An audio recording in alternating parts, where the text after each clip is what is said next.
اب ہم مشق کی طرف چلتے ہیں۔ الفاظ معنی۔ دیے گئے الفاظ کے معنی یاد کریں۔ موازنہ، دو چیزوں کو ایک دوسرے کے مقابلے میں دیکھنا۔ آلہ، کوئی چھوٹی مشین یا اوزار جو کام کے لیے استعمال ہو۔ منقطع، رابطہ یا تعلق کا ٹوٹ جانا۔ ایپس، موبائل فون پر چلنے والے چھوٹے چھوٹے پروگرام۔ سمجھ کر کریں۔ سبق کے مطابق درست جواب کے گرد دائرہ لگائیں۔ ٹیلی فون کا ایک فائدہ ہے، یہ گھر میں ایک جگہ رہتا ہے اور گم نہیں ہوتا۔ موبائل فون سے کیا کیا جاتا ہے؟ موبائل فون سے کیا کیا جا سکتا ہے؟ پیغامات، تصاویر اور ویڈیوز بھیجنا۔ موبائل فون کا نقصان، یہ مہنگا ہوتا ہے اور گم بھی ہو سکتا ہے۔ سوال نمبر 3، نظم کے مطابق دیے گئے سوالات کے جواب دیں۔ ٹیلی فون کو کن جگہوں پر زیادہ استعمال کیا جاتا ہے؟ موبائل فون کو کہاں لے جایا جا سکتا ہے؟ موبائل فون سے کون کون سے کام لیے جا سکتے ہیں؟ ٹیلی فون کو کن جگہوں پر زیادہ استعمال کیا جاتا ہے؟ ٹیلی فون کو دفتروں اور گھروں میں استعمال کیا جاتا ہے۔ موبائل فون کو کہاں لے جایا جا سکتا ہے؟ موبائل فون کو اپنی پاکٹ میں رکھ کے باہر بھی لے جایا جا سکتا ہے۔ موبائل فون سے کون کون سے کام لیے جا سکتے ہیں؟ موبائل فون سے ہم پیغامات، تصاویر اور ویڈیوز بھی بھیج سکتے ہیں۔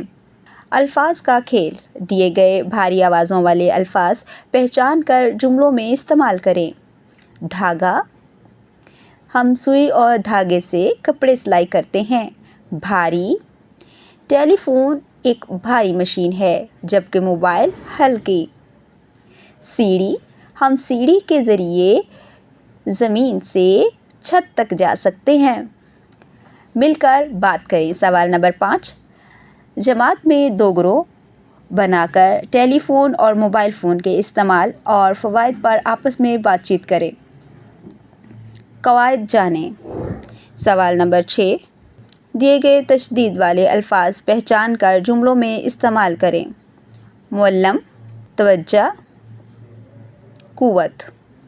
معلم صاحب نے کلاس کو اپنی طرف متوجہ کیا۔ توجہ، ہمیں بڑوں کی بات کو توجہ سے سننا چاہیے۔ قوت، اچھا کھانا کھانے سے قوت میں اضافہ ہوتا ہے۔ سوال نمبر 7، دیے گئے جملوں میں اسم ضمیر میرا، میری، میرے، میں، مجھے لگا کر جملے مکمل کریں۔ الف سوال، میرا گھر ملتان میں ہے۔ میں نے کھانا کھا لیا ہے۔ میری پینسل واپس کر دو۔ مجھے کہانیوں کی کتاب چاہیے۔ میرے لیے چائے بناؤ۔ پڑھیں۔ سوال نمبر 8، اپنے والد صاحب یا بڑے بھائی کے موبائل فون پر دوستوں اور رشتہ داروں کے اردو میں آئے ہوئے پیغامات پڑھیں۔ سوال نمبر 9، دی گئی عبارت درست تلفظ اور روانی سے پڑھیں۔ آج کل موبائل فون ہماری زندگی کا ایک بہت اہم حصہ بن چکا ہے۔ یہ صرف بات چیت کے لیے نہیں بلکہ اور بھی بہت سارے کاموں میں ہماری مدد کرتا ہے۔ بچے موبائل فون پر تعلیمی گیمز کھیل سکتے ہیں جو انہیں نئی چیزیں سیکھنے اور ان کی یادداشت کو بہتر بنانے میں مدد دیتے ہیں۔